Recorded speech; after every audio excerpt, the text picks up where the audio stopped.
తెలుగు వారి number 1 choice Telugu matrimony. Betting app వ్యవహారంలో ED రంగంలోకి దిగింది. హైదరాబాద్, సైబరాబాద్లో నమోదైన కేసుల ఆధారంగా enforcement case information report ECIR ని నమోదు చేశారు ఈడీ అధికారులు. ఈడీ FIR లో ప్రముఖుల పేర్లున్నాయి. సినీ స్టార్స్ రానా, శ్రీముఖి, నిధి అగర్వాల్, ప్రకాష్ రాజ్, అనన్య నాగళ్ళ, మంచు లక్ష్మిపై కేసులు నమోదయ్యాయి. PMLA కింద మొత్తం 29 మందిపై కేసులు నమోదు చేసింది ఎన్ఫోర్స్మెంట్ డైరెక్టరేట్. PMLA నిబంధనలను ఉల్లంఘించి బెట్టింగ్ యాప్ ని ప్రమోట్ చేసినట్టుగా ఈడీ అభియోగాలు వీళ్లపై మోపింది. ఇందులో సెలబ్రిటీల స్టేట్మెంట్లను రికార్డ్ చేయబోతోంది ఈడీ.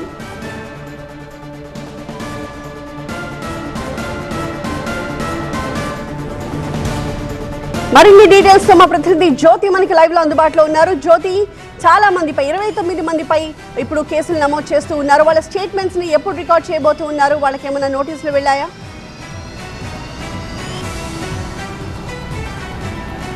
బెట్టింగ్ యాప్స్కి సంబంధించినటువంటి ఈడీ ప్రస్తుతం ఎంటర్ అయిందని చెప్పుకోవచ్చు. మొత్తం 9 మంది మీద కేసులు నమోదు చేసింది ఈడీ.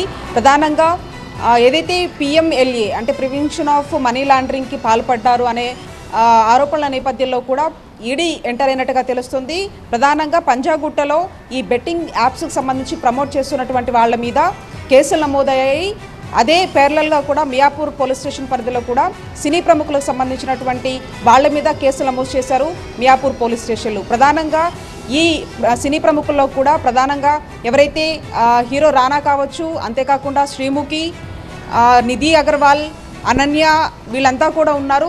అంతేకాకుండా యాంకర్స్లలో శ్రీముఖి కావచ్చు, విష్ణుప్రియ, హర్షసాయి వీళ్ళంతా కూడా ఈ యొక్క బెట్టింగ్ సంబంధించినటువంటి యాప్స్ను ప్రమోట్ చేస్తున్నటువంటి భాగంలో గతంలోనే పంజాగుట్ట పోలీస్ స్టేషన్కి ఈ రీతు చౌదరితో పాటు విష్ణుప్రియ వీళ్ళంతా కూడా రావడం జరిగింది. అందులో సన్నీ యాదవ్ వీళ్ళంతా కూడా ఉన్నారు.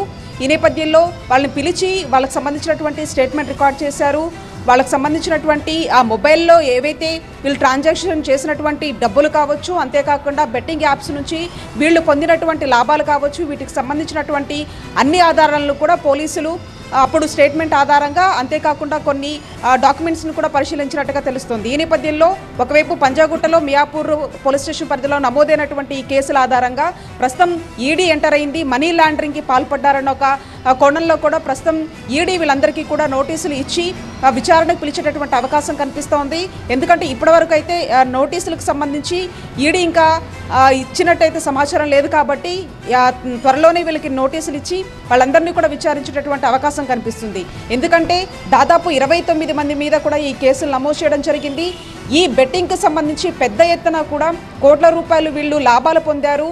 అందులో భాగంగా వీళ్ళు ఈ మనీనంతా అసలు ఎక్కడ ట్రాన్స్ఫర్ చేశారు, వీళ్ళు ఒక్కొక్క బెట్టింగ్ యాప్కి సంబంధించి గంటల్లో ఎంత లాభాన్ని వీళ్ళు పొందారనే దానికి సంబంధించి కూడా పూర్తి వివరాలు ఈడీ అధికారులు ప్రశ్నించేటటువంటి అవకాశం మాత్రం చాలా స్పష్టంగా కనిపిస్తుంది.